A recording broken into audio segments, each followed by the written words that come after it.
ಮುಂದಿನ ವಿಧಾನಸಭಾ ಚುನಾವಣೆಯವರೆಗೂ ಗೋವಿಂದರಾಜು ಡೈರಿ ವಿವಾದ ಜೀವಂತವಾಗಿರುತ್ತೆ ಅಂತ ಬಿಎಸ್ ಯಡಿಯೂರಪ್ಪ ಹೇಳಿದ್ದಾರೆ.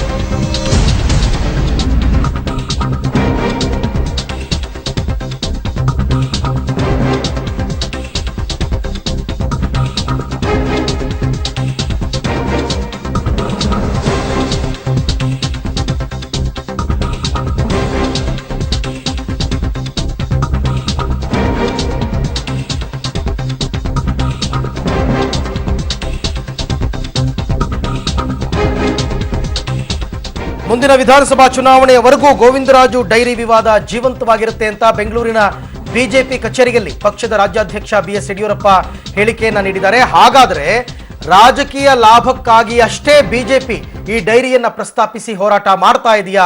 ತಪ್ಪಿತಸ್ಥರಿಗೆ ಶಿಕ್ಷೆ ಆಗಬೇಕು ಅನ್ನೋ ಮನೋಭಾವ ಪಕ್ಷಕ್ಕೆ ಇಲ್ವಾ ಅನ್ನುವಂತಹ ಪ್ರಶ್ನೆ ಎದ್ದೇಳುತ್ತೆ.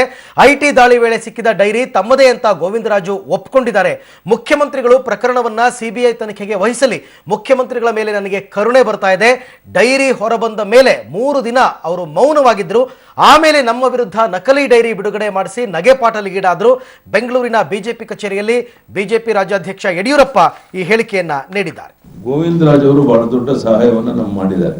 ಅವರ ಮನೆಯ ಬೆಡ್ರೂಮ್ ಅಲ್ಲಿ ಡೈರಿ ಸಿಕ್ಕಿರುವಂತದ್ದು, ಅದನ್ನ ಸೀಸ್ ಮಾಡಿದಾಗ ಇದು ನಂದೇ ಡೈರಿ ಅಂತ ಅವ್ರು ಒಪ್ಕೊಂಡಿರುವಂತದ್ದು. ನಾವು ಈಗಾಗಲೇ ಒತ್ತಾಯ ಮಾಡಿದ್ದೇವೆ ಮುಖ್ಯಮಂತ್ರಿಗಳಿಗೆ, ನೀವು ಹಗುರವಾಗಿ ಮಾತನಾಡೋದ್ರ ಬದಲಿಗೆ ಇದನ್ನು ಸಿಬಿಐ ವಹಿಸ್ಬಿಡಿ.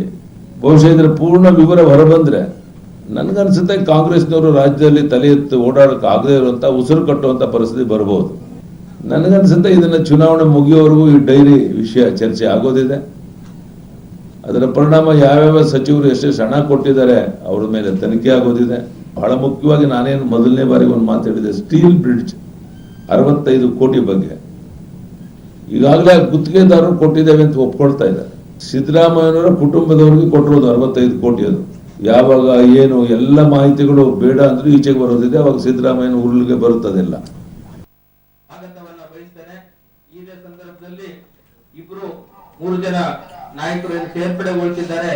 ಈ 3 ಜನರ ವಿವರವನ್ನ ಪರಿಚಯವನ್ನ ಮಾನ್ಯ ಉಪಸ್ಥಿತರಿದ್ದಾರೆ, ಅವರಿಗೂ ಸ್ವಾಗತವನ್ನ ಬಯಸ್ತೇನೆ. ಅವ್ರಿಗೂ ಕೂಡ ಸ್ವಾಗತವನ್ನ ಬಯಸ್ತೇನೆ. ಜಿಲ್ಲಾ ಅಧ್ಯಕ್ಷರು ಉತ್ತರ ಕನ್ನಡ ಜಿಲ್ಲೆಯ ಎಜಿ ನಾಯಕ್ ಅವರು ಉಪಸ್ಥಿತರಿದ್ದಾರೆ, ಅವರಿಗೆ ಸ್ವಾಗತವನ್ನ ಬಯಸ್ತೇನೆ. ಬಿಎಸ್ ಪಾಟೀಲ್ ಅವರು ಉಪಸ್ಥಿತರಿದ್ದಾರೆ, ಅವರಿಗೂ ಸ್ವಾಗತವನ್ನ ಬಯಸ್ತೇನೆ. ಇನ್ನೊಬ್ಬರು ಉಪಸ್ಥಿತರಿದ್ದಾರೆ, ಅವರಿಗೂ ಸ್ವಾಗತವನ್ನ ಬಯಸ್ತೇನೆ. ಈ ಬಗ್ಗೆ ಮತ್ತಷ್ಟು ಮಾಹಿತಿಯನ್ನು ಪಡೆಯೋಣ. ನಮ್ಮ ಪ್ರತಿನಿಧಿ ರವೀಶ್ ನಮ್ಮ ಜೊತೆ ಇವಾಗ ದೂರವಾಣಿ ಸಂಪರ್ಕದಲ್ಲಿದ್ದಾರೆ.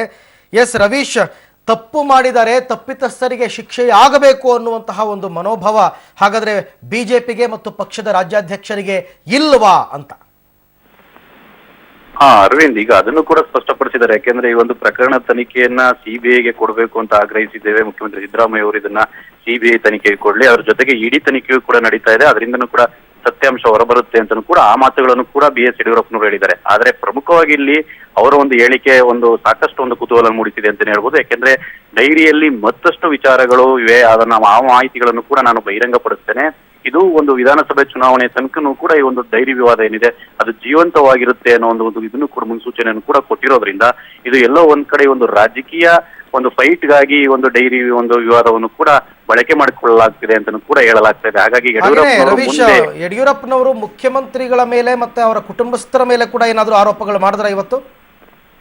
ಖಂಡಿತ ಯಡಿಯೂರಪ್ಪನವರು ಈಗಾಗಲೇ ಆರೋಪ ಮಾಡಿದ್ದಾರೆ. 65 ಕೋಟಿ ಸ್ಟೀಲ್ ಬ್ರಿಡ್ಜ್ ಹಣ ಏನಿದೆ ಗುತ್ತಿಗೆದಾರರಿಂದ ಆ ಒಂದು ಹಣ ಕುಟುಂಬದವರಿಗೆ ಹೋಗಿದೆ, ಸಿದ್ದರಾಮಯ್ಯ ಅವರ ಕುಟುಂಬದವರಿಗೆ, ಅದು ಕೂಡ ಬಹಿರಂಗ ಆಗುತ್ತೆ. ಸಿದ್ದರಾಮಯ್ಯ ಒಂದು ಉರುಳಲ್ಲಿ ಸಿಕ್ಕಿಕೊಳ್ತಾರೆ ಅಂತ ಕೂಡ ಹೇಳಿದ್ದಾರೆ. Aravind, okay Ravish, thank you, ತಮ್ಮೆಲ್ಲ ಮಾಹಿತಿಗಾಗಿ ಧನ್ಯವಾದ. ಎಸ್ ಬಿಎಸ್ ಯಡಿಯೂರಪ್ಪ ಇವತ್ತು ಪಕ್ಷದ ಕಚೇರಿಯಲ್ಲಿ ಮಾತನಾಡ್ತಾ ಮುಂದಿನ ವಿಧಾನಸಭಾ ಚುನಾವಣೆಯವರೆಗೂ ಗೋವಿಂದರಾಜು ಡೈರಿ ವಿವಾದ ಜೀವಂತವಾಗಿರುತ್ತೆ ಅಂತ ಮಾತನಾಡಿದ್ದಾರೆ.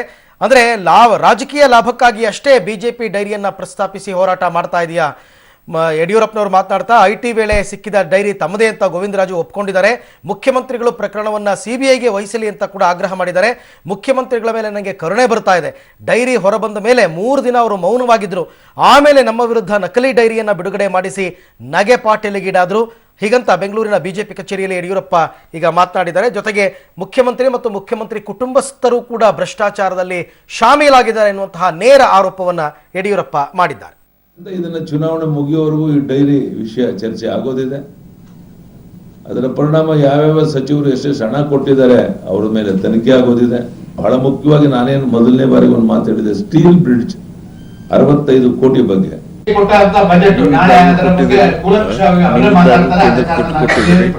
ನಾನು ಕೊಟ್ಟಿದ್ದೀನಿ, ನಾನು ಕೊಟ್ಟಿಲ್ಲ ಅಂತೆಲ್ಲ ಹೇಳ್ತಾ ಇದ್ದೀನಿ.